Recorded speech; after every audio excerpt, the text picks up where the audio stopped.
आज हम जानेंगे रामायण युद्ध में हनुमान का वर्णन कि भगवान राम से पहली बार हनुमान की भेंट कब हुई। रामायण के सुंदर कांड में हनुमान जी के साहस और देवादीन क्रम का वर्णन किया गया है। हनुमान जी की भेंट राम जी से उनके वनवास के समय तब हुई जब राम जी अपने भ्राता लक्ष्मण के साथ अपनी पत्नी सीता की खोज कर रहे थे। सीता माता को लंकापति रावण छल से हरण करके ले गया था। सीता जी को खोजते हुए दोनों भ्राता ऋषिमुख पर्वत के समीप पहुंच गए, जहां सुग्रीव अपने अनुयायियों के साथ अपने ज्येष्ठ भ्राता बाली से छिपकर रहते थे।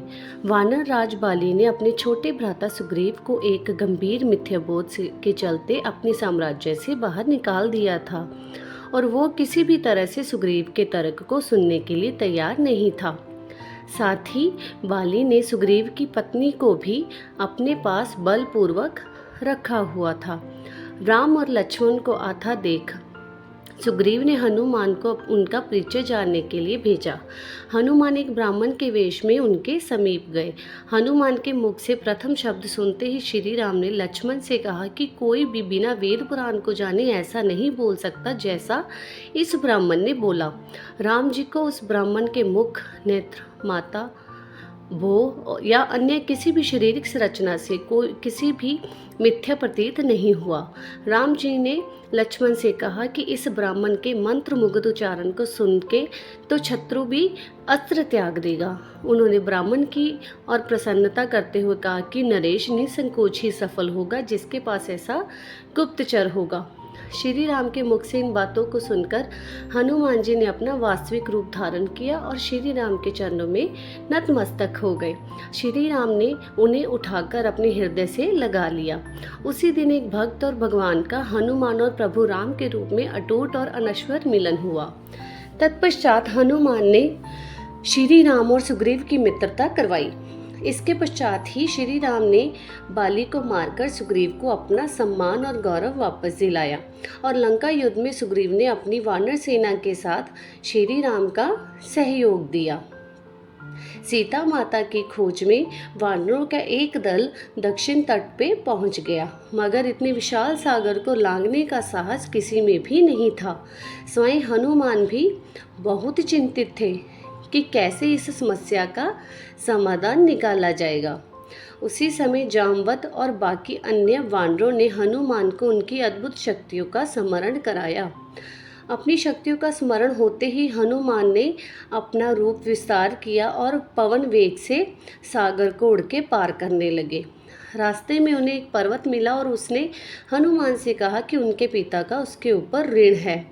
साथ ही उस पर्वत ने हनुमान से थोड़ा विश्राम करने का भी आग्रह किया, मगर हनुमान ने किंचित मात्र भी समय व्यर्थ ना करते हुए पर्वतराज को धन्यवाद किया और आगे बढ़ चले। आगे चलकर उन्हें एक राक्षसी मिली जिसने कि उन्हें अपने मुख में घुसने की चुनौती दी। परिणाम स्वरूप हनुमान ने उस राक्षसी की चुनौती को स्वीकार किया और बड़ी ही चतुराई से अति लघु रूप धारण करके राक्षसी के मुख में प्रवेश करके बाहर आ गए। अंत में उस राक्षसी ने संकोच पूर्वक ये स्वीकार किया कि वो उनकी बुद्धिमत्ता की परीक्षा ले रही थी। आखिरकार हनुमान सागर पार करके लंका पहुंचे और लंका की शोभा और सुंदरता को देख आश्चर्यचकित रह गए और उनके मन में इस बात का दुख भी हुआ कि यदि रावण नहीं माना तो इतनी सुंदर लंका का सर्वनाश हो जाएगा।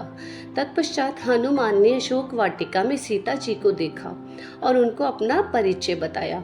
साथ ही उन्होंने माता सीता को सांत्वना दी कि साथ ही वापस प्रभु श्री राम के पास साथ चलने का आग्रह भी किया, मगर माता सीता ने यह कहकर अस्वीकार कर दिया कि ऐसा होने पर श्री राम के पुरुषार्थ को ठेस पहुंचेगी।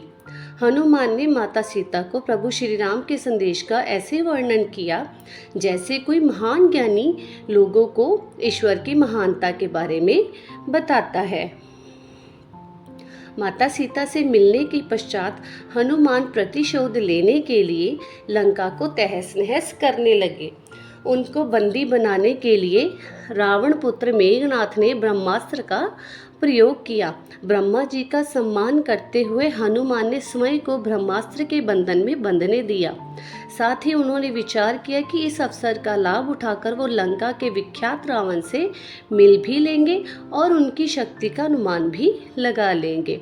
इन्हीं सब बातों को सोचकर हनुमान ने स्वयं को रावण के समक्ष बंदी बनकर उपस्थित होने दिया। जब उन्हें रावण के समक्ष लाया गया तो उन्होंने रावण को प्रभु श्री राम को का चेतावनी भरा संदेश सुनाया और साथ ही ये भी कहा कि यदि रावण माता सीता को आदरपूर्वक प्रभु श्री राम को लौटा देगा तो प्रभु उसे क्षमा कर देंगे। क्रोध में आकर रावण ने हनुमान को मृत्यु दंड देने का आदेश दिया, मगर रावण के छोटे भाई विभीषण ने ये कहकर बीच बचाव किया कि अगर दूत को मारना आचार संहिता के विपरीत है। ये सुनकर रावण ने हनुमान की पूंछ में आग लगाने का आदेश दिया। जब रावण के सैनिक हनुमान की पूंछ में कपड़ा लपेट रहे थे तब हनुमान ने अपनी पूंछ को खूब लंबा कर लिया और सैनिकों ने कुछ समय तक परेशान करने के पश्चात पूंछ में आग लगाने का अवसर दे दिया। पूंछ में आग लगते ही हनुमान ने बंधन मुक्त होकर लंका को जलाना शुरू कर दिया और अंत में पूंछ में लगी आग को समुद्र में बुझाकर वापस प्रभु श्री राम के पास आ गए। लंका युद्ध में जब लक्ष्मण मूर्छित हो गए थे तब हनुमान जी को ही द्रोणागिरी पर्वत पर से संजीवनी बूटी लाने भेजा गया, मगर वो बूटी को भली भांति पहचान नहीं पाए और पुनः अपने पराक्रम का परिचय देते हुए वो पूरा द्रोणागिरी पर्वत ही रणभूमि में उठा लाए और परिणाम स्वरूप लक्ष्मण के प्राण की रक्षा की। भावुक होकर श्री राम ने हनुमान को हृदय से लगा लिया और बोले कि हनुमान, तुम मुझे भ्राता भरत ही की भांति ही प्रिय हो। हनुमान का पंचमुखी अवतार भी रामायण युद्ध की ही एक घटना है। अहिरावण जो कि काले जादू का ज्ञाता था, उसने राम और लक्ष्मण को सोते समय हरण कर लिया था और उन्हें विमोहित करके पाताल लोक में ले गया। उनकी खोज में हनुमान भी पाताल लोक पहुंच गए। पाताल लोक के मुख्य द्वार एक युवा प्राणी मकरध्वज पहरा देता था, जिसका आधा शरीर मछली और आधा शरीर वानर का था। मकरध्वज के जन्म की कथा भी बहुत रोचक है। यद्यपि हनुमान ब्रह्मचारी थे, मगर मकरध्वज उनका ही पुत्र था। लंका दहन के पश्चात जब हनुमान पूंछ में लगी आग को बुझाने समुद्र में गए तो उनके पसीने की एक बूंद समुद्र में गिर गई और उस बूंद को एक मछली ने पी लिया और वो गर्भवती हो गई। इस बात का पता तब चला जब उस मछली को अहिरावण की रसोई में लाया गया। मछली के पेट में से जीवित बचे उस विचित्र प्राणी को निकाला गया। अहिरावण ने उसे पालकर बड़ा किया और उसे पातालपुरी के द्वार का रक्षक बना दिया। हनुमान इन सभी बातों से अनभिज्ञ थे। यद्यपि मकरध्वज को पता था कि हनुमान उसके पिता हैं, मगर वो उन्हें पहचान नहीं पाया क्योंकि उसने पहले कभी उन्हें नहीं देखा था। जब हनुमान ने अपना परिचय दिया तो वो जान गया कि ये मेरे पिता हैं, मगर फिर भी उसने हनुमान के साथ युद्ध करने का निश्चय किया क्योंकि पातालपुरी के द्वार की रक्षा करना उसका प्रथम कर्तव्य था। हनुमान ने बड़ी आसानी से उसे अपने अधीन कर लिया और पातालपुरी के मुख्य द्वार पर बांध दिया। पातालपुरी में प्रवेश करने के पश्चात हनुमान ने पता लगा लिया कि अहिरावण का वध करने के लिए उन्हें 5 दीपकों का एक साथ बुझाना पड़ेगा। अंत उन्होंने पंचमुखी अवतार श्री वराह, श्री नरसिम्हा, श्री गरुण, श्री हयग्रीव और समय धारण किया और एक साथ में 5 दीपकों को बुझाकर अहिरावण का अंत किया। अहिरावण को वध होने के पश्चात हनुमान ने प्रभु श्री राम के आदेशानुसार मकरध्वज को पातालपुरी का नरेश बना दिया। युद्ध समाप्त होने के साथ ही श्री राम का 14 वर्ष का वनवास भी समाप्त हो चला था। तभी श्री राम को स्मरण हुआ कि यदि वो वनवास समाप्त होने के साथ ही अयोध्या नहीं पहुँचे तो भरत अपने प्राण त्याग देगा। साथ ही उनके साथ इस बात का भी आभास हुआ कि उन्हें वहाँ वापस जाने में अंतिम दिन से थोड़ा विलंब हो जाएगा। इस बात को सोचकर श्री राम चिंतित थे, मगर हनुमान ने अयोध्या जाकर श्री राम के आने की जानकारी दी और भरत के प्राण बचाकर श्री राम को चिंता मुक्त कर दिया।